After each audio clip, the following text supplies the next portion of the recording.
ready? Is my judge ready? Okay, so my time will start on my first word, which is now.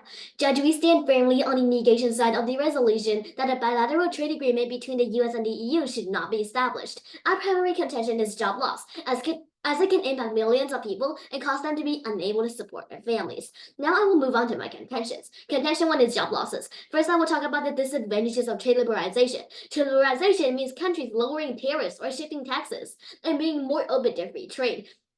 Trade liberalization can lead to job losses in sectors that are less competitive in the world. Businesses and industries such as manufacturing and agriculture in the US might encounter financial problems due to cheaper imports from the EU. This could end up with a huge amount of job losses and economic disruptions as a major impact. For example, the US manufacturing sector, which has already experienced declines due to past trade agreements, might face more challenges from increased competition with European producers. Increased competition can cause people to lose their jobs due to one side being better than the other. According to Investopedia banned in 2021. However, trade liberalization can negatively affect certain businesses within the nation because of greater competition from foreign producers and may result in less local support for those industries. This proves that a trade between the US and the EU should not be established because it will cause trade liberalization, which can cause millions of job losses and economic disruptions as an impact. Because of this, many people won't be able to support their families in both America and Europe. VITA and Washington International Trade Association says estimates suggest that job loss attributed to trade is a small share of jobs lost in economy-wide each year. One study finds that between 2001 and 2016, more than 150,000 US net jobs were lost annually due to expanded trade in manufactured goods, which accounted for 1% of workers laid off in a typical year. In addition to its competition, Campbell 24 from USA Today states small businesses also comprise 99.7% of firms with paid employees and 97.3% of exporters, while contributing 43.5% of the country's total GDP.